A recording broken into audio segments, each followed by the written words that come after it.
Shalom saudara-saudara yang dikasihi Tuhan, selamat datang kembali dalam diskusi pelajaran Sekolah Sabat yang dipersembahkan oleh Gereja Masehi Advent Hari ke-7 Uni Indonesia Kawasan Barat. Pelajaran ke-11 berjudul Konflik yang akan datang. Apa yang akan menjadi konflik terakhir sebelum kesudahan dunia ini akan terjadi? Apakah kita akan sanggup menghadapinya? Mari kita sama-sama mencari jawabannya dalam firman Tuhan dengan dua narasumber kita, Pendeta Sony Situmorang, Direktur Komunikasi Uni Indonesia Kawasan Barat, dan Pendeta Rudi Anjaya Purba, Direktur Komunikasi Daerah Sumatera Kawasan Utara. Shalom Bapak Pendeta sekalian. Shalom. Terima kasih telah hadir di pelajaran yang ke-11 dengan judul Konflik yang akan datang. Sebelumnya, mari kita sapa para pemirsa kita yang sudah setia menyaksikan pelajaran ini dari pekan ke pekannya.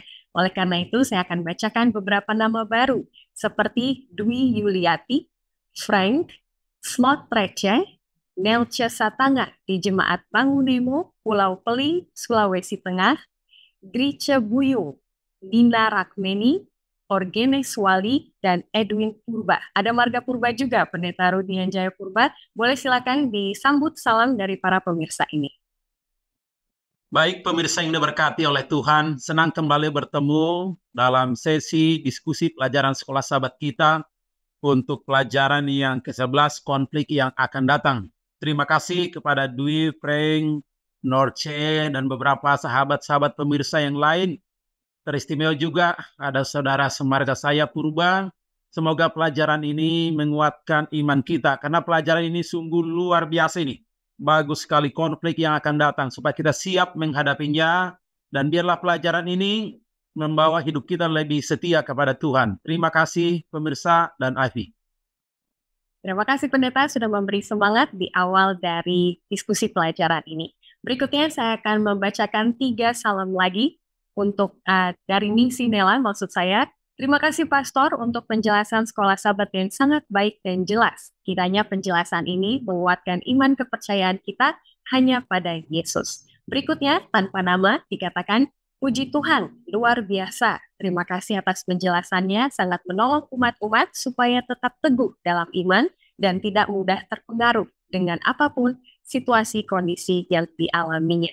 Terakhir dari Matir, saudara kita di Sabah, Malaysia, mengatakan, Shalom, terima kasih kepada Bapak Pendeta karena menguraikan diskusi Sekolah Sabat dengan begitu mudah dipahami, di mana akhir hidup bernama kematian telah menutupi segala cita-cita dan kenangan di masa lalu. Pendeta Sony Situmorang boleh tolong tanggapi dan mungkin berbagi sedikit apa pesan dari kegiatan Kongres Sekolah Sabat yang sedang diikuti di Davao, Filipina. Silakan Pendeta Sony. Baik, terima kasih kepada saudara-saudara pemirsa dimanapun Anda berada. Terima kasih atas responnya yang luar biasa, benar. Pekabaran Tuhan mengenai dunia orang mati dan juga kebakaran jiwa sering dipelesetkan oleh banyak pribadi. Bahkan cara mereka menginterpretasi Alkitab juga mempunyai hal-hal yang berbeda. Namun, satu yang pasti adalah bahwa apa yang firman Tuhan katakan itulah yang apa? Itu yang benar. Sola Scriptura, kembali kepada Alkitab. Baik bagi teman-teman semua di Indonesia, Sabah maupun di belahan dunia lain, terima kasih semuanya. Dan kabar kami dari Mountain View College di Bukidnon. Jadi saat ini ada sekitar, sampai hari ini ada sekitar 60.000 anggota gereja Advent yang hadir. Dan saudara boleh melihat nanti di live streaming dari akun Uni Indonesia Kawasan Barat atau Advent Indonesia, bagaimana suasana di sana. Dan dari saudara-saudara kita dari Sabah Malaysia dan juga dari Uni Malaysia, banyak yang hadir saya lihat. Dan satu hal yang kami boleh lihat kan, di mana temanya adalah Jesus is coming soon, get involved. Artinya, Yesus sedang segera, mari kita terlibat. Supaya apa? Supaya kita akan buat reuni besar di sorga dengan Yesus di tengah-tengahnya. Terima kasih Ivy. Ini salam dari Mountain View College, Bukidnon, Philippines. Terima kasih. Terima kasih sekali Pendeta. Dan kedatangan Tuhan Yesus itu juga yang kita bahas dalam pelajaran Sekolah Sabat kita. Jadi dimanapun kita berada, mari kita pelajari dan terlibat di dalamnya. Baik, saya akan memulai diskusi ini dengan membaca ayat inti dari pelajaran ke-11 dengan judul Konflik yang akan datang, terdapat di dalam Yohanes 17 ayat 17. kuduskanlah mereka dalam kebenaran. Firman-Mu adalah kebenaran. Pendeta Purba, boleh buka diskusi kita dalam doa? Silakan. Baik pemirsa, semuanya mari kita berdoa. Tuhan Allah yang Maha Kuasa, pencipta langit dan bumi beserta segala isinya. Pada saat ini kami belajar firman Tuhan melalui pelajaran sekolah sahabat kami. Biarlah urapi kami dengan Roh Kudus-Mu, hamba-Mu, Pendeta Sony, Ivy, dan Daniel, dan semua pemirsa. Biarlah pelajaran ini Tuhan benar-benar kami pahami, kami mengerti sesuai dengan tuntunan Roh Kudus, dan ini boleh menguatkan kami untuk menghadapi konflik masa krisis yang akan datang. Supaya kami tetap kuat, semuanya kami serahkan dalam tangan-Mu, dalam nama Yesus Kristus kami berdoa. Amin. Amin. Terima kasih sekali Pendeta. Dan para pemirsa, mari ikuti diskusi ini sampai pada akhirnya, di mana kami akan menjawab 3 pertanyaan yang sudah masuk, dan semoga itu adalah pertanyaan dari saudara-saudara. Baik, kita masuk ke pelajaran hari Minggu dengan judul Konflik Terakhir Kitab Wahyu. Sebelum melihat ke akhir, ketika kita mengingat yang menjadi konflik pertama antara Allah dan setan di surga, pada waktu itu adalah mengenai penyembahan. Bagaimana Lucifer ingin dirinya disembah daripada Yesus. Pertanyaannya sekarang, Pendeta Purba, apakah di akhir konflik terakhir itu akan juga mengenai penyembahan atau mengenai hal lain? Silakan Pendeta Purba. Baik pemirsa yang diberkati oleh Tuhan, dalam pelajaran kita sepanjang minggu ini, yaitu konflik yang akan datang. Konflik terakhir dalam kitab Wahyu. Seperti Api yang sudah jelaskan tadi, bahwa konflik itu sebenarnya bermula di sorga. Kemudian di Taman Eden, kemudian sampai kepada peristiwa di mana penyaliban Yesus, kematian, kebangkitannya, dan yang terakhir adalah Wahyu. Alkitab sebagai orang Kristen yang kita percaya sebagai kitab suci, bahwa kitab Wahyu ini adalah buku yang terakhir. Dan dari pelajaran kita ini, konflik terakhir dalam kitab Wahyu ini sungguh menjadi satu pelajaran yang sungguh luar biasa.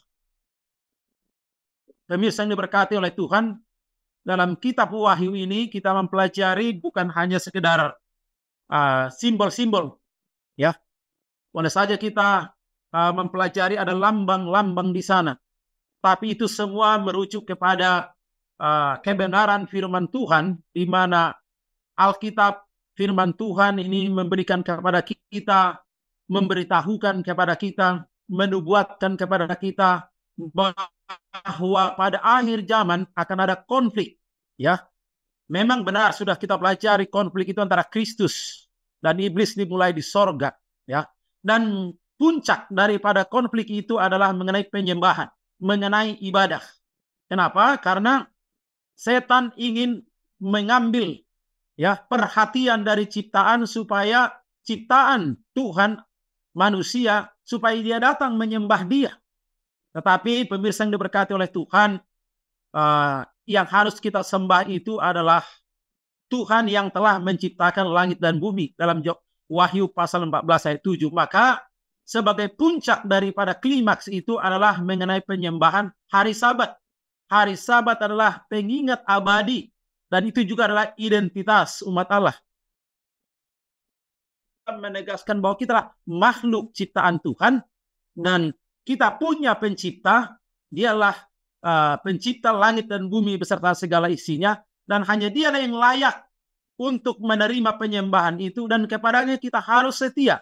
Inilah alasan mengapa iblis sangat membenci hari Sabat, dan iblis sangat membenci otoritas Allah, ya, keilahian. Jadi setan berusaha di dalam puncak terakhir dalam kitab Wahyu ini mengambil hati perhatian dari segala ciptaan supaya datang untuk menyembah Dia. Jadi itulah yang boleh sampaikan, Ivy. Terima kasih. Terima kasih sekali Pendeta sudah lengkap menjabarkan bagaimana konsep penyembahan yang setan perkenalkan adalah dengan memalsukan hari Sabat dan juga teori penciptaan. Begitu, ada teori evolusi dan juga lain-lainnya. Pendeta Sony, mari kita bahas pertanyaan nomor 2 di hari Jumat. Mungkin kalau kita berbicara mengenai hari Sabat, teori evolusi, itu adalah hal-hal yang besar. Tapi kembali ke kehidupan kita sehari-hari. Bagaimana rutinitas kita itu menggambarkan siapa atau apa yang kita sembah. Mungkin ini akan menjadi perenungan kita bersama. Silakan Pendeta Sodi. Jadi terima kasih ketika pertanyaan hari Jumat mengarah kepada apa dan siapa yang kita sembah. Maka kita harus ingat pelajaran kita pada hari Minggu ini ada satu kata yang sangat signifikan di paragraf ketiga itu, atau mungkin Afi boleh baca, kata menyembah Sang Pencipta. Menyembah Sang Pencipta dengan menaati perintah-perintah Allah sangat bertentangan langsung dengan menyembah binatang.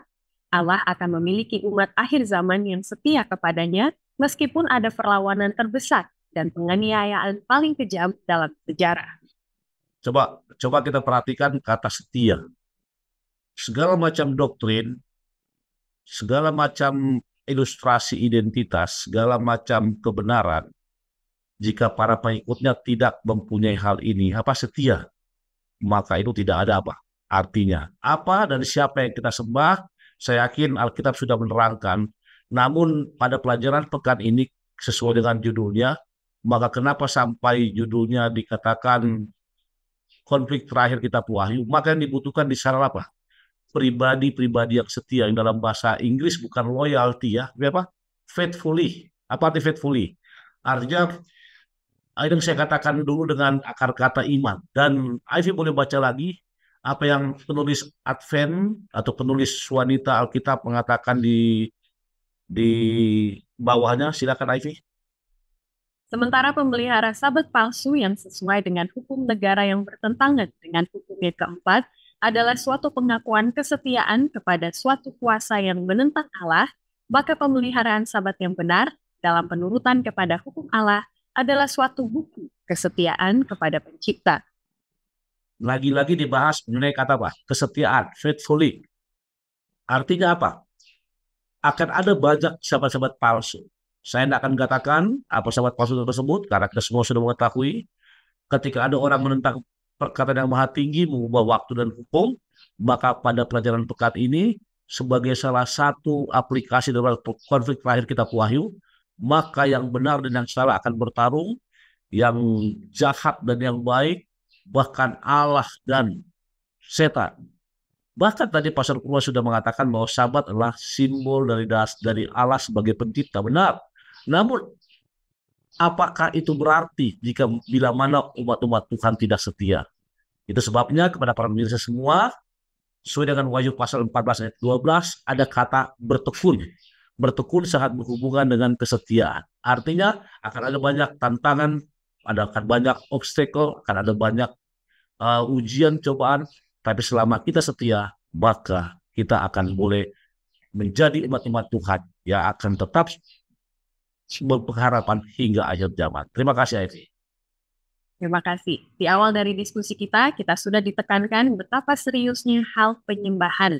Karena ini menyangkut otoritas. Siapa yang memiliki otoritas dalam kehidupan kita? Apakah Allah ataupun setan? Dan itu terlihat dalam kehidupan kita sehari-hari. Baik, kita lanjut ke hari Senin dengan judul Krisis yang akan datang. Pendeta Purba boleh bawa kita kepada bagaimana gereja perjanjian baru menghadapi konflik. Karena dari situ kita mau belajar bagaimana menghadapi krisis yang akan datang nanti. Silakan Pendeta Purba. Pemirsa yang diberkati oleh Tuhan, dalam pelajaran sekolah sahabat kita, krisis yang akan datang. Ya, krisis itu sudah ada, tapi akan lebih besar menjelang kedatangan Yesus yang kedua kali. Dalam 1 Petrus 4 ayat 7 dikatakan, kesudahan segala sesuatu sudah dekat. Oleh karena itu kuasailah dirimu, jadilah tenang supaya engkau dapat berdoa. Pemirsa yang diberkati oleh Tuhan, setan tahu itu. Semua nubuatan akan digenapi. Teristimewa dalam puncak konflik terakhir ini. Maka setan akan mengerahkan seluruh kekuatannya. Kita bisa baca dalam kitab Wahyu pasal yang ke-13.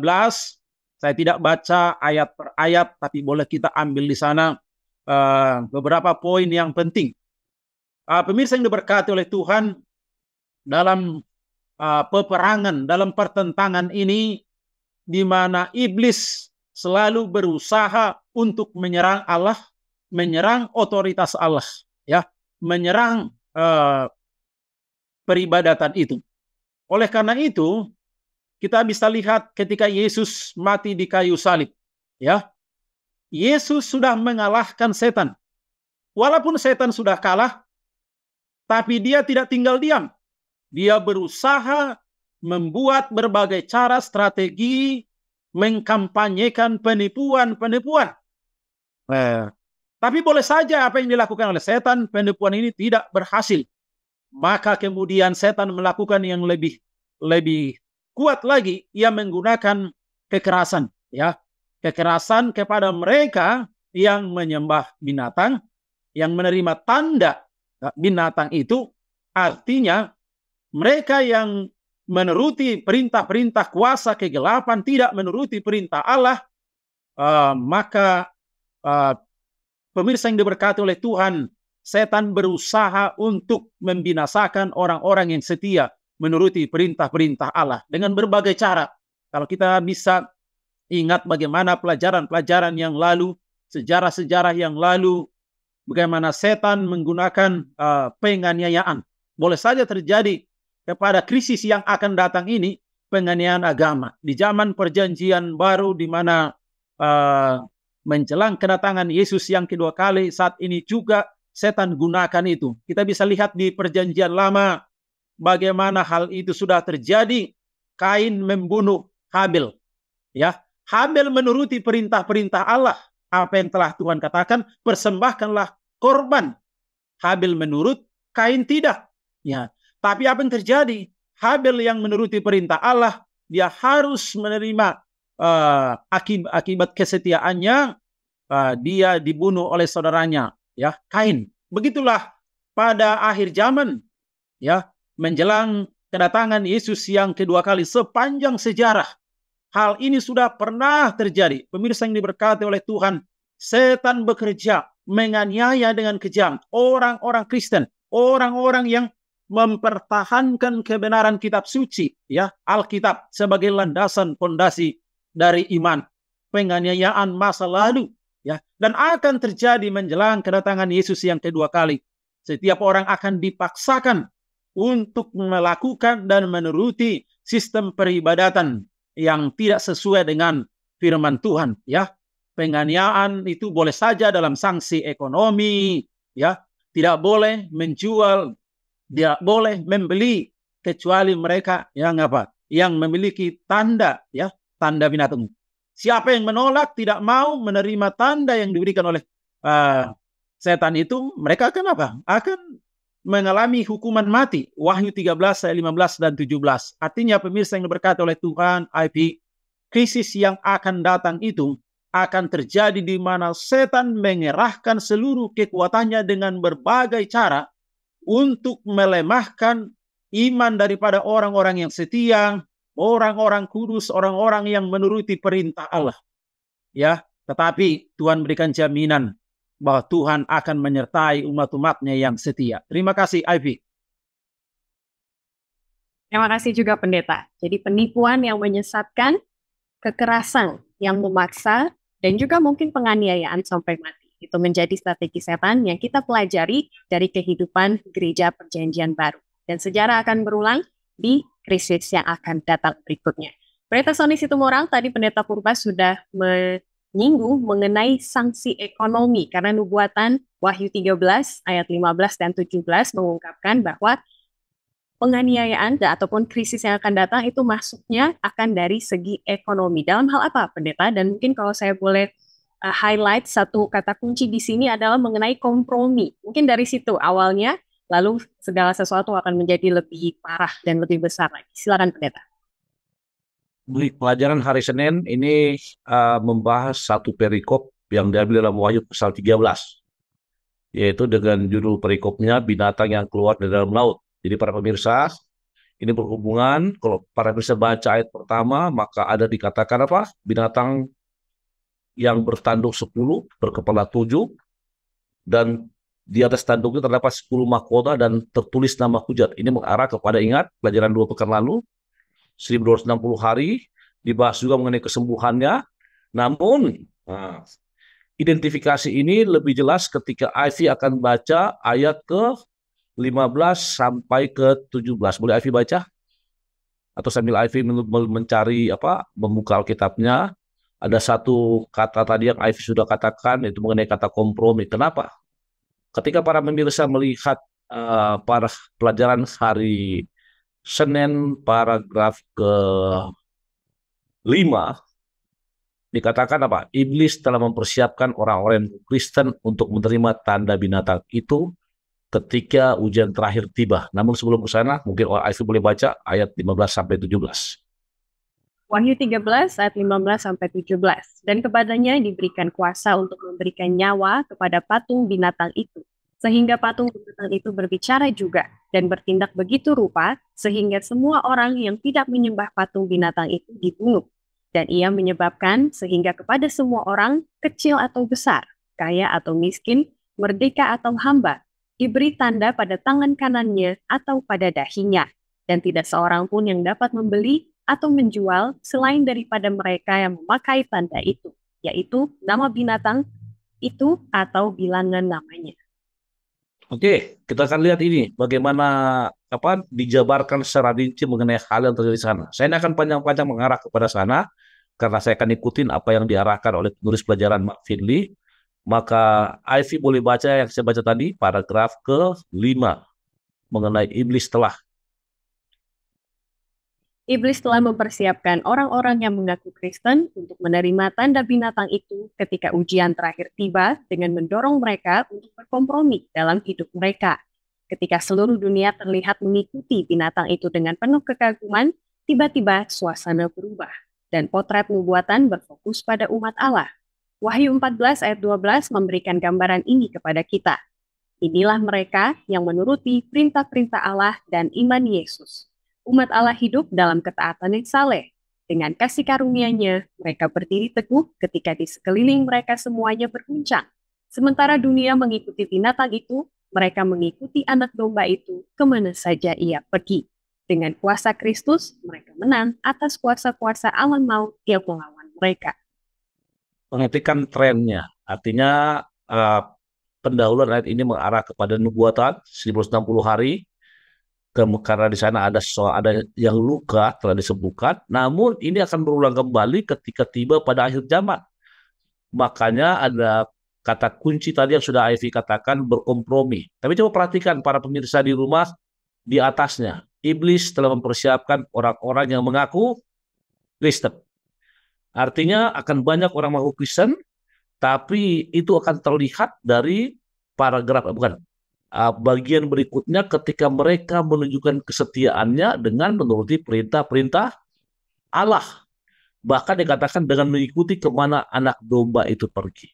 Para pemirsa, saya ingin katakan kepada kita semua di sini, ketika judul pelajaran pada hari Senin mengatakan Kristus akan datang, maka itu mengarah kepada saya dan saudara. Karena di tengah-tengah ada pertanyaan, apakah yang dialami gereja perjanjian baru? Nah, pertanyaan sekarang, bagaimana dengan kita saat ini?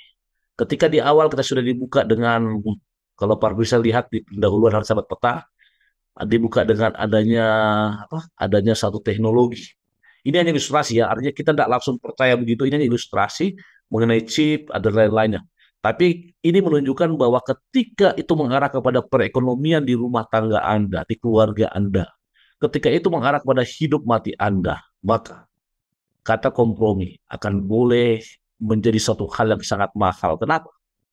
Karena di sanalah Anda akan memilih menurut kepada Allah yang benar ataupun menurut kepada Allah yang salah, yaitu saya tahu sendiri. Terserah kita. Namun apa yang kita harus buat, kita akan ikuti pada pelajaran hari berikutnya. Terima kasih, Ivy. Terima kasih, Pendeta. Jadi mari kita renungkan bagaimana hal ekonomi dan juga pemeliharaan hari Sabat kalau kita pernah mulai berkompromi ke arah mana bahaya itu akan menuntun ataupun datang kepada kita. Baik, kita akan lanjutkan ke hari Selasa dan Rabu. Kita akan sama-sama mengidentifikasi binatang tersebut yang telah disinggung-singgung di pelajaran-pelajaran berikutnya. Mari kita masuk ke dalam Wahyu 13. Pendeta Purba boleh memulai binatang pertama di Wahyu 13. Apa ciri-cirinya dan atas otoritas apa binatang ini mau melawan Allah dan juga umat-umatnya? Silakan Pendeta Purba. Ya, pemirsa yang diberkati oleh Tuhan, dalam pelajaran kita mengidentifikasi binatang. Kalau kita baca dalam Alkitab Wahyu pasal 13 ayat 2. Binatang yang kulihat itu serupa dengan macan tutul, dan kakinya seperti kaki beruang, dan mulutnya seperti mulut singa. Dan naga itu memberikan kepadanya kekuatannya, dan tahtanya, dan kekuasaannya yang besar. Apa yang kita bisa ambil di sini, bahwa kitab Wahyu, ya, di sana kita tahu naga atau ular tua disebut juga iblis dalam Wahyu pasal yang ke-12. Tetapi kita juga di sini mempelajari bahwa binatang itu mendapatkan kekuasaan. Tentu iblis yang bekerja di sini. Jadi kalau kita baca dalam kitab Wahyu pasal 13, binatang ini diberitahu naga itu memberikan kepadanya kekuatan dan tahtanya dan kekuasaan yang besar. Pemirsa yang diberkati oleh Tuhan, kalau kita pelajari sejarah, nubuatan ini digenapi tepat ratusan tahun kemudian, ketika Kaisar Romawi Konstantinus memindahkan ibu kota dari Roma ke tempat kemudian disebut Konstantinopel di zaman Turki modern ini. Hal ini menyebabkan kekosongan kekuasaan di bekas singgasana atau tempat kedudukan para kaisar kota Kekaisaran Roma pada saat itu. Jadi dengan demikian, Roma kafir memberi binatang itu tempat kedudukannya atas ibu kotanya. Jadi bisa kita pelajari, kita baca juga dalam pelajaran sekolah sahabat kita. Ini seorang penulis mengatakan Ishak Bakus, ya, dengan memindahkan tahta kekaisaran ke Konstantinopel, maka Konstantinus memberi jalan bagi uskup Roma untuk meninggikan dirinya di atas semua manusia di bumi dan di atas tahta Allah. Jadi apa yang mau sampaikan bagi kita pelajaran ini, binatang yang kulihat itu serupa dengan macan tutul, ya, kakinya seperti kaki beruang dan mulutnya seperti mulut singa, dan naga itu memberikan kepadanya kekuatan dan tahtanya dan kekuasaan yang besar. Inilah Romawi kafir. Jadi Ivy dan pemirsa yang diberkati oleh Tuhan, apa yang bisa kita pelajari di sini, bagaimana dalam kitab Wahyu ini melambangkan satu munculnya, ya, dari Roma satu sistem penyembahan, di mana penyembahan yang tidak sesuai dengan Alkitab, yang menentang perintah Allah. Itu yang boleh saya sampaikan. Ivy dan pemirsa, terima kasih. Terima kasih sekali Pendeta sudah mengupas dari Wahyu 13 ayat 1 dan 2 bahwa binatang ini bukanlah manusia tapi organisasi keagamaan yang telah menggantikan kebenaran firman Tuhan dengan keputusan manusia. Nah, kita melanjutkan Pendeta Sony Situmorang. Mungkin beberapa orang sudah mulai ketar-ketir gitu, karena di sini kita akan menyebut merek dan juga organisasi yang masih ada sampai saat ini. Jadi bagaimana bijaknya Pendeta Sony Situmorang kita membahas binatang selama pekan ini, dan juga mungkin di pekan-pekan berikutnya akan disinggung juga. Silakan Pendeta Sony. Baik, terima kasih. Jadi dalam mempelajari Alkitab khusus mengenai buku Wahyu, maka kita harus mengarah mengikuti kepada sejarah. Ketika itu mengarah kepada sejarah, maka itu merupakan satu hal yang common dalam membahas Alkitab. Jadi Pastor Purba telah mengarah kepada Kekaisaran Romawi, Konstantinopel, dan lain-lain. Maka sekarang kita akan coba lihat apa sebenarnya membuat itu terjadi. Tapi sebelum ke sana, biar lebih cepat, coba mungkin Afi boleh baca paragraf terakhir Kitab Suci. Kitab Suci mendefinisikan penghujatan dalam Yohanes 10 ayat 33 dan Lukas 5 ayat 21 dengan dua contoh. Pertama, seseorang yang berpura-pura atau mengaku sebagai Tuhan. Dan kedua, seseorang yang mengklaim memiliki kuasa untuk mengampuni dosa. Tuduhan-tuduhan ini tidak adil karena Yesus benar-benar Allah, dan oleh karena itu memiliki hak untuk mengampuni dosa. Kepausan Roma memiliki dua doktrin khas yang disebut Kitab Suci sebagai penghujatan. Pernyataan pengakuannya bahwa para imamnya memiliki kuasa untuk mengampuni dosa dan bahwa paus memiliki hak prerogatif Allah di bumi. Ingat kata kunci itu Pak, penghujatan. Dan benar, kepausan Roma itu tidak selalu mengarah kepada suatu label atau nama organisasi. Karena sebuah organisasi pernah mengalami masa pasang surut ya. Ivy dan juga Pastor Purba, para pemirsa. Dan mereka juga mengakui hal tersebut. Namun yang terjadi adalah ketika pada saat itu kepausan Roma pertama mengaku sebagai Tuhan, yang kedua memiliki kuasa mengampuni dosa. Sehingga ini sangat relevan dan sangat cocok dengan apa yang Wahyu gambarkan. Khususnya Wahyu pasal 13. Dan ingat, perhatikan kata 7 di situ ada 7, dari 10 tadi ada 7. 7 di sana itu mengarah kepada kekuatan ekonomi yang saat ini dikuasai oleh apa? Negara-negara yang di mana kekaisaran ini dulu hidup. Namun kita tidak akan bahas ke sana. Intinya adalah kepada para pemirsa, ketika kita membahas mengenai suatu sejarah, maka tidak ada salahnya kita menyebut satu nama atau label. Namun yang paling saya ingin tekankan adalah, coba Ivy boleh baca paragraf, saya tidak tahu paragraf 1, paragraf 2, paragraf 3, tapi bagian B, menurut Thomas Hobbes. Ya, menurut Thomas Hobbes, kepausan tidak lain adalah hantu kerajaan Romawi yang telah meninggal, duduk bermahkota di atas kuburannya. Analisis yang cermat mengungkapkan bahwa binatang laut di Wahyu 13 adalah kekuatan agama murtad yang muncul dari Roma dan menjadi sistem penyembahan sedunia. Binatang ini bukanlah manusia, itu adalah organisasi keagamaan yang telah menggantikan kebenaran firman Tuhan dengan keputusan manusia. Singkatnya saya mau katakan, Thomas Hobbes merupakan seorang teolog, seorang sejarawan, dan banyak tulisan-tulisan di sini tidak diambil dari denominasi tertentu atau gereja Advent. Dan kembali ini merupakan satu sejarah, dan mereka juga mengakui bahwa kepausan adalah apa? Bagian dari kerajaan Romawi yang dulu sangat berkuasa pada zaman itu. Dan diterangkan di sini bahwa apa? Setan akan menggunakan segala kekuatan yang ada di dunia ini untuk boleh menentang yang maha tinggi. Itu dari saya. Terima kasih. Terima kasih Pendeta untuk pandangannya mengarahkan kita bahwa sejarah yang kita pelajari adalah untuk pembelajaran kita di Kristus yang akan datang. Supaya kita tidak tertipu lagi, tidak terpaksa lagi gitu ya, kalau tidak harus terpaksa. Baik, kita akan melanjutkan ke bagian 2 dari mengidentifikasi binatang.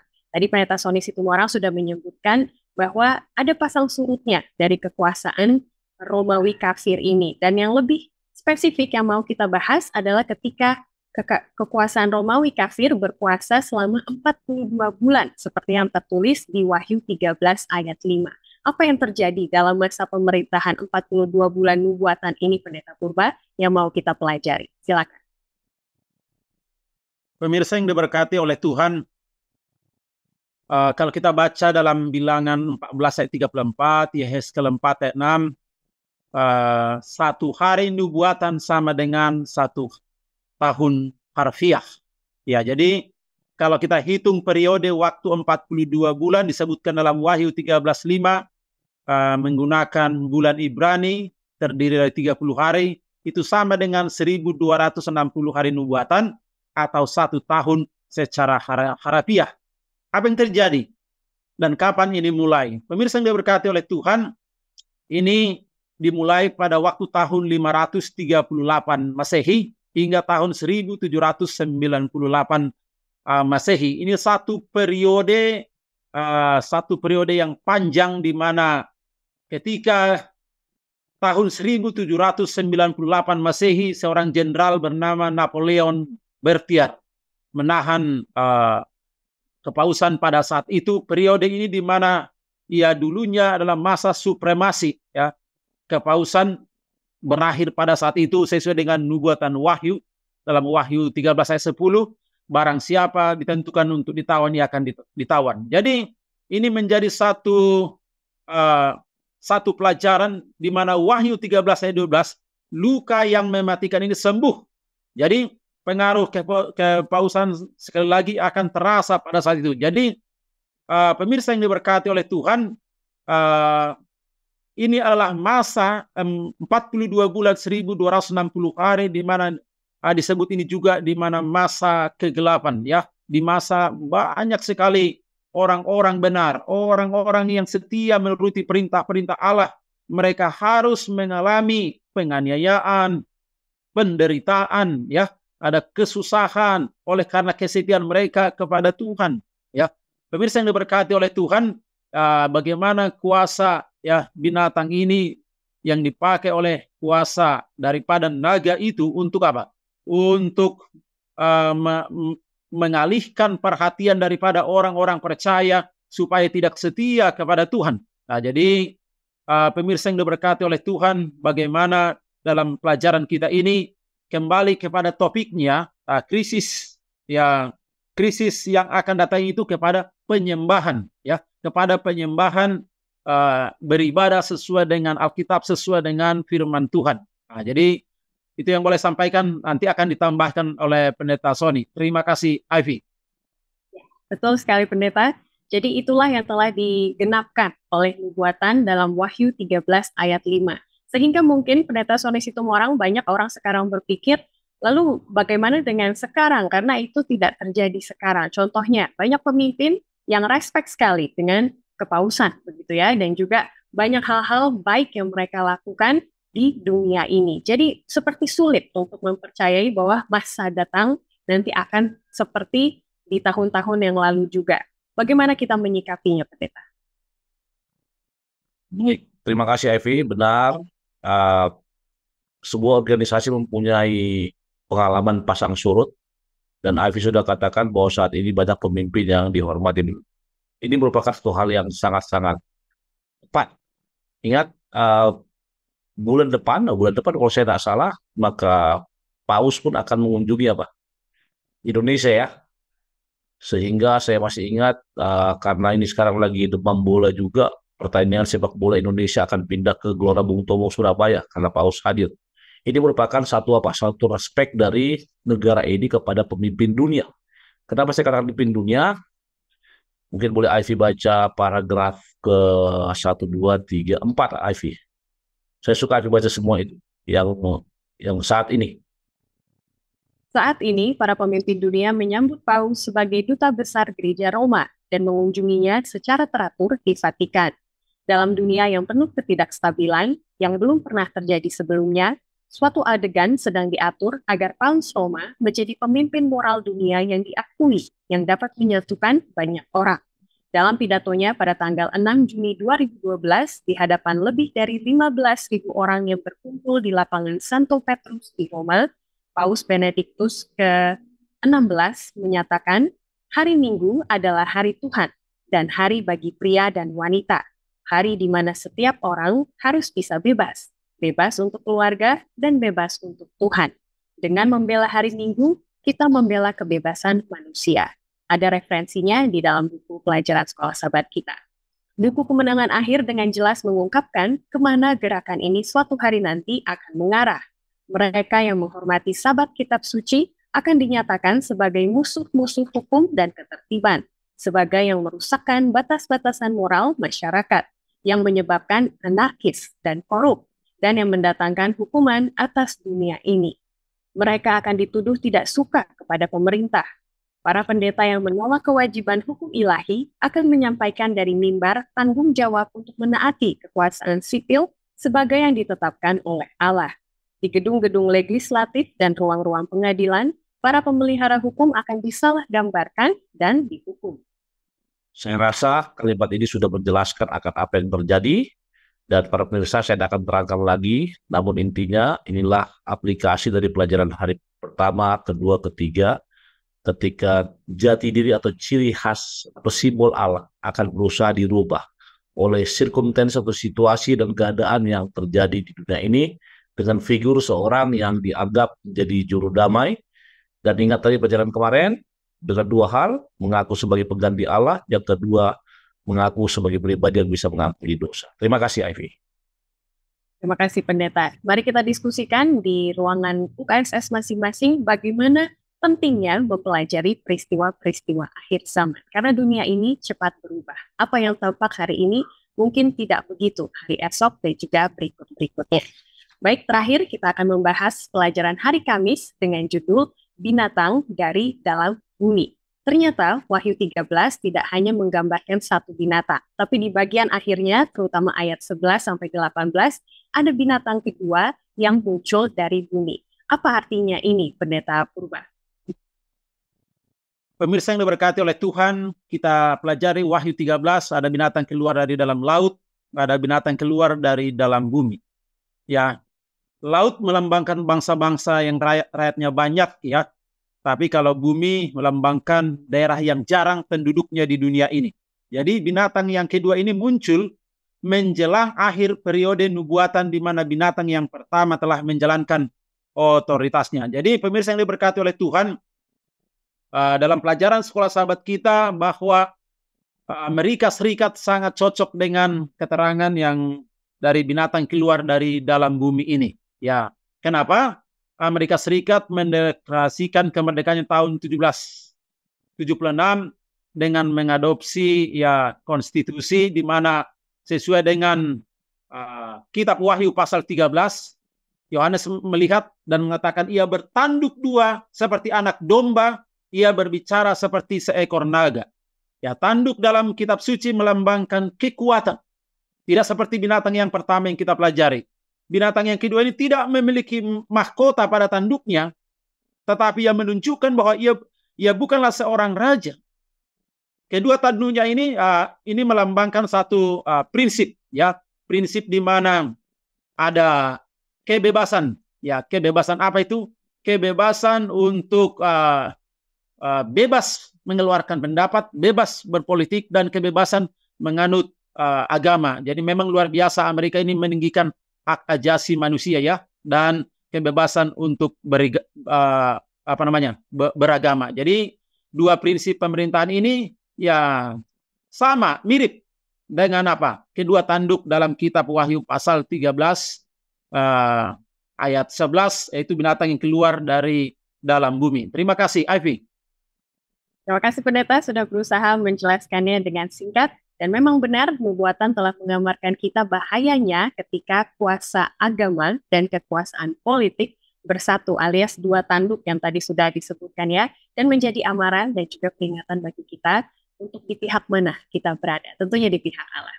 Baik, berikutnya Pendeta Sony Situmorang, saya mau menyinggung pertanyaan nomor 1 dan nomor 3 di hari Jumat. Sepertinya, mungkin pemikiran beberapa orang, semakin banyak saya mempelajari nubuatan, bisa saja saya makin takut dan makin khawatir akan hari esok, begitu ya. Karena siapa yang bisa menentang kekuasaan yang besar, seperti kekuasaan agama di Gereja Roma dan juga Amerika Serikat, begitu ya, kalau kita mau bahas nubuatan. Jadi apa makna kita mempelajari firman Tuhan ini, dan bagaimana saya mendapat kekuatan, bukan kekhawatiran? Silakan Pendeta. Baik, terima kasih, Ivy. Jadi konsep dasar kenapa kita mempelajari firman Tuhan, kita ingin mengetahui kebenaran dan mengikuti apa yang diajarkan di dalamnya. Ingat, kata Injil atau Gospel itu mengarah kepada pribadi Yesus Kristus. Jadi ketika Anda belajar firman Tuhan, maka ini akan menjadi bekal atau modal untuk Anda bisa mengikuti apa yang Yesus terapkan, yang Yesus praktekkan, dan juga mendapatkan informasi untuk mempersiapkan diri menghadapi zaman akhir.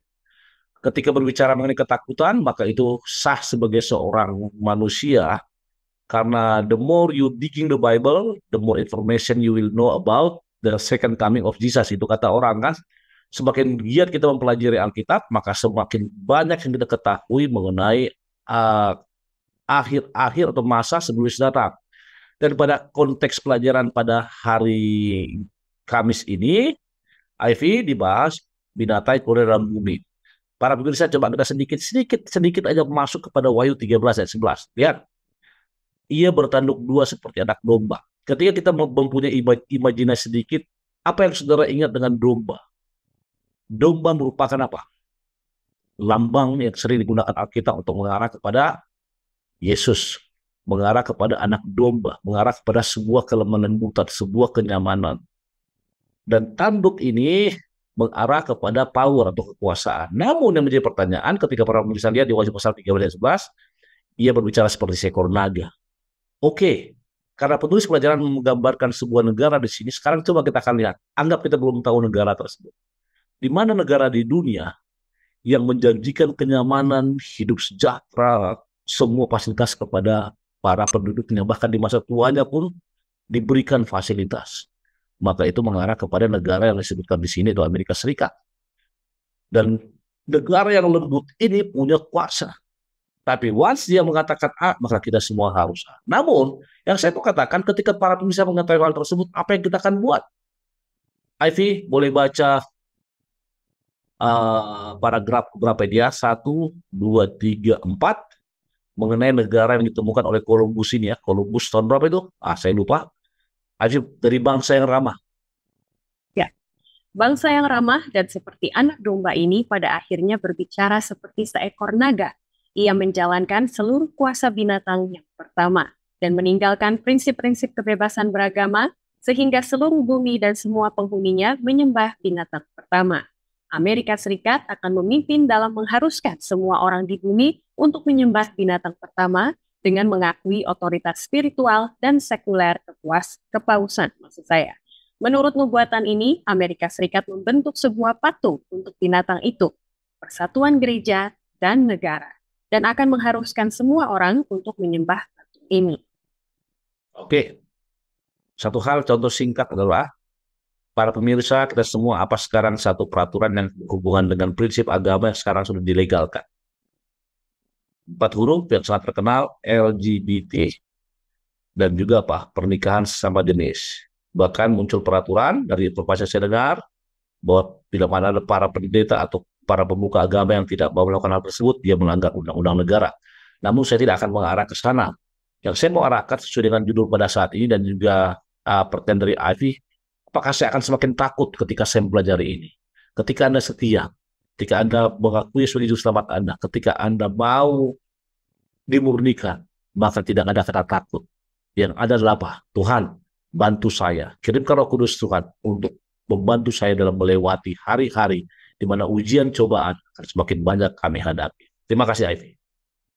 Terima kasih sekali. Dan saya mengajak para saudara-saudara yang terutama memiliki buku penuntun bagi guru, ada 3 pertanyaan di aplikasi kehidupan yang sangat baik untuk dibahas. Misalnya, apakah respon kita sekarang menjadi anti Amerika Serikat, gitu ya, atau anti umat-umat yang bergereja di Roma dan lain-lain. Bagaimana kita juga mempunyai tugas untuk mengabarkan kebenaran kepada mereka dengan kasih dan lain-lain sebagainya. Baiklah, saya akan menutup diskusi ini dengan 1 pertanyaan hari Jumat nomor 4 sebagai kesimpulan, Bapak Pendeta sekalian.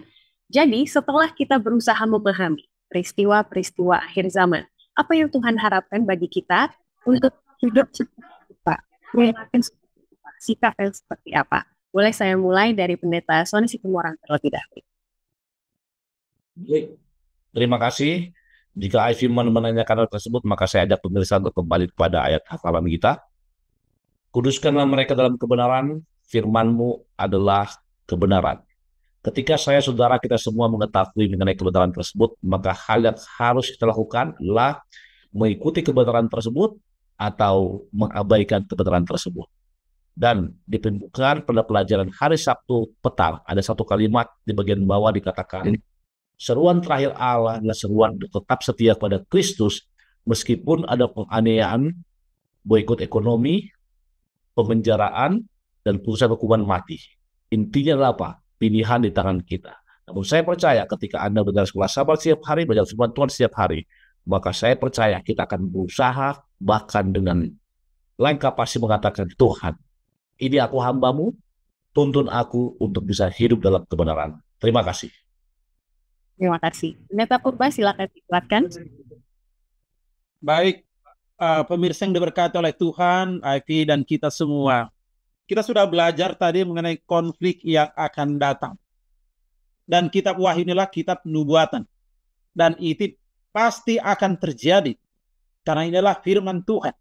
Jadi apa yang harus kita lakukan melalui pelajaran ini? Boleh saja tadi kita sudah mempelajari ya sejarah dan apa makna daripada binatang yang keluar dari dalam laut dan binatang keluar dari dalam bumi.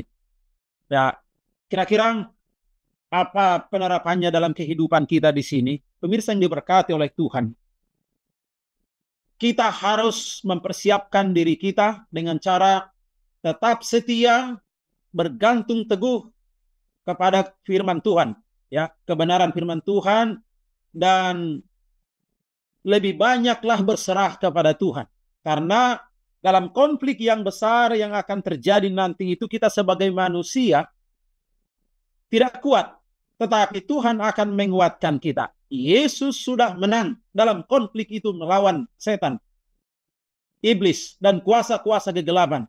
Berarti kita juga sebagai orang yang percaya kepada Tuhan, kita juga akan dimampukan menang dalam menghadapi konflik-konflik yang akan datang, krisis besar yang akan datang. Jadi kita tidak perlu khawatir selama kita bersama dengan Tuhan. Yang kita khawatirkan adalah, apakah saya ini sudah benar-benar berserah setia kepada Tuhan, dan Tuhan berada di pihak saya. Terima kasih pemirsa, IP, Tuhan memberkati.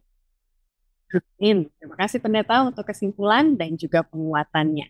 Dan saya jadi penasaran, apa yang menjadi pemikiran dan juga perenungan dari para saudara-saudara sekalian. Boleh dicantumkan di kolom komen di bawah dari video ini. Semoga menjadi penguatan bagi saudara-saudara lain juga yang menyaksikan dan membaca komen. Baik, mari kita menjawab 3 pertanyaan yang sudah masuk pendeta sebelum kita tutup kebersamaan kita. Pertanyaan pertama saya arahkan kepada pendeta Sony Situmorang dari Bapak Benar Barus. Bagaimana menyampaikan pekabaran spiritualisme ini ketika kita memberikan penghiburan kepada orang yang tidak seiman, sementara orang lain sudah mengatakan, oh yang meninggal ini langsung ke sorga. Jadi bagaimana kita masuk dengan pekabaran yang berbeda sepertinya? Silakan. Baik, terima kasih. Ketika kita berbicara bagaimana menyampaikan pekabaran spiritualisme ini kepada orang yang tidak seiman, maka itu merupakan satu pertanyaan yang sedikit menjebak. Karena saya mau katakan, pada dasarnya mereka mengenal Yesus untuk denominasi Kristen, bahkan untuk yang non-Kristen, ya mereka juga mengenal Allah mereka. Ketika kita katakan bagaimana kita menyampaikan, ingat, ketika kita hadir di sana, maka kita memberikan penghiburan kepada mereka. Khusus untuk orang yang mengenal yang Kristen, maka bisa saudara akan berdoa, ya kan? Kalau yang pernah saya alami adalah saya akan berdoa dan menyampaikan dalam doa saya akan sampaikan kepada mereka bahwa apa yang mereka katakan itu sebenarnya tidak sesuai. Karena ingat, telah kembali kepada Bapa di sorga. Sedangkan kita mengatakan tidak demikian.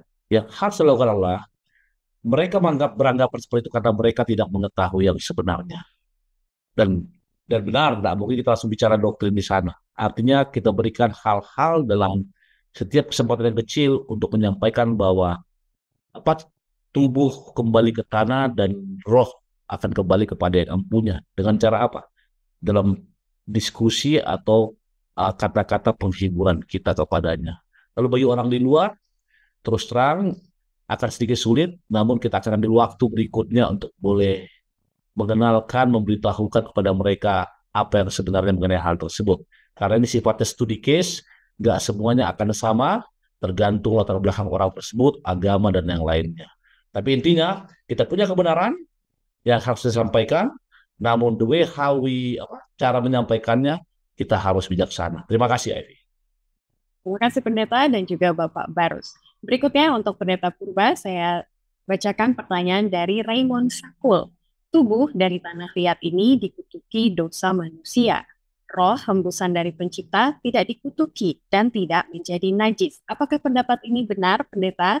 Dan kalau roh tetap kudus, apakah roh tetap menjadi baka? Mohon pencerahan dan koreksinya jika salah. Silakan. Terima kasih Saudara Raymond Sakul yang telah memberikan pertanyaan ini. Tubuh dari tanah liat dikutuki dosa. Ya, jadi yang mau saya luruskan, siapa yang mengutuki di sini? Tapi oke. Dosa, roh hembusan dari pencipta tidak dikutuki dan tidak menjadi najis. Karena Tuhan tidak pernah mengutuk. Ya, Tuhan selalu memberkati. Jadi tapi terkutuk oleh karena pelanggaran dosa. Jadi itu akibat daripada pelanggaran dosa. Upah dosa adalah maut. Baik. Jadi dari pertanyaan ini mengenai manusia, ya, mengenai manusia, mengenai kematian. Apa sih rumus manusia yang hidup itu? Kalau kita baca dalam Kejadian 2 ayat 7, ketika itulah Tuhan Allah membentuk manusia itu dari debu tanah dan menghembuskan nafas hidup ke dalam hidungnya. Demikianlah manusia itu menjadi makhluk hidup. Jadi debu tanah, maka Tuhan menghembuskan nafas kehidupan, jadilah manusia yang hidup. Saya tidak dapati di sana ada roh seperti ajaran sekolah sahabat kita yang lalu mengenai spiritualisme, ya, karena Alkitab tidak mengajarkan ada roh orang yang mati setelah dia meninggal, tapi dia ya kembali menjadi debu tanah. Jadi kalau ada dikatakan bagaimana roh, ya mungkin ya kalau Roh Kudus ya tetap kudus. Tapi saya yakin di pertanyaan ini bukan mengenai Roh Kudus, tapi roh yang keluar dalam diri seseorang. Itu tidak ada sesuai dengan Alkitab. Jadi inilah yang boleh sampaikan, bahwa Tuhan tidak pernah mengutuk, tapi itu kutukan itulah akibat dari pelanggaran dosa manusia. Jadi kalau manusia sudah mati, ya mati kembali debu tanah. Ya napas hidup, pemberi prinsip hidup itu kembali kepada Tuhan, bukan roh atau seperti ada kehidupan yang lain di luar daripada dirinya. Ya, jadi dan tidak ada ajaran Alkitab mengenai kebakaan jiwa. Terima kasih IP, pemirsa, dan Raymond. Mungkin itu boleh, kalau mungkin lebih dalam lagi boleh ada waktu untuk membahas itu. Terima kasih. Terima kasih sekali Pendeta Purba dan juga Bapak Sakul. Terakhir, Pendeta Sony, kita akan tanggapi pertanyaan dari Bapak Oce Nusawakan. Terhadap seorang yang sudah meninggal, tetapi jenazahnya belum dimakamkan. Bolehkah seorang pendeta mengangkat tangan seperti mengurapi jenazah tersebut? Silakan Pendeta Sony.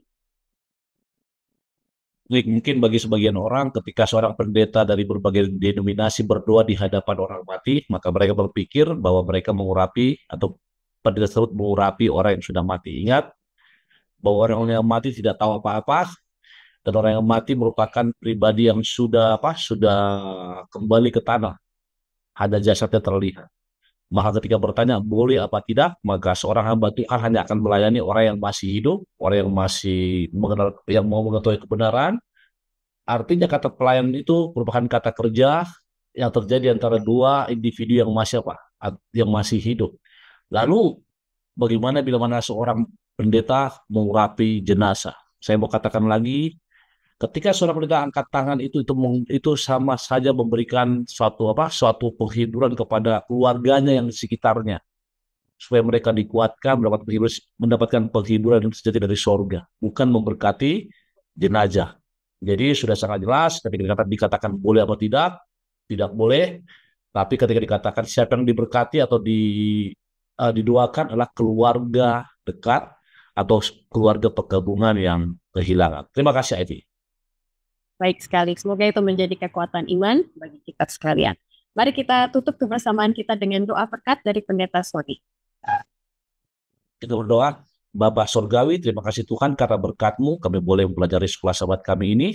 Engkau telah memberkati hamba-Mu, kemudian Pendeta Anjay Purba, juga Ivy, serta Daniel di belakang layar. Kami juga berdoa secara khusus Tuhan untuk seluruh para pemirsa, baik di Indonesia maupun di luar Indonesia, khususnya yang ada di Sabah, Malaysia, yang setiap pekan selalu setia menyaksikan program ini Bapa. Berkati mereka Tuhan dalam bekerja jasmani, pikir rohani maupun rohani. Demikian juga memberkati seluruh umat-umat Tuhan di seluruh dunia yang telah menjadi berkat bagi banyak orang. Kami percaya Engkau akan menjadikan mereka sebagai pribadi yang bisa memultiplikasi talenta mereka menjadi karunia roh untuk menjadi juru kabar Tuhan. Karena Yesus akan datang segera dan kami harus terlibat. Terima kasih Bapak untuk pencerahan mengenai krisis di akhir zaman ini. Dengarkan doa kami yang sederhana ini, dalam Yesus berdoa. Amin. Amin. Puji Tuhan untuk kesempatan membaca dan juga merenungkan firman Tuhan yang telah dibantu oleh Pendeta Situmorang dan juga Pendeta Purba. Tuhan memberkati selalu. Dan bagi para pemirsa, mari kita lanjutkan pembelajaran mengenai peristiwa-peristiwa di akhir zaman pekan depan. Karena dengan iman dan juga kasih karunia Tuhan, lebih banyak kita tahu mengenai peristiwa akhir zaman, lebih tepat kita ada di jalan menuju kembali ke rumah. Tetaplah bersama kita, Tuhan memberkati kita sekalian.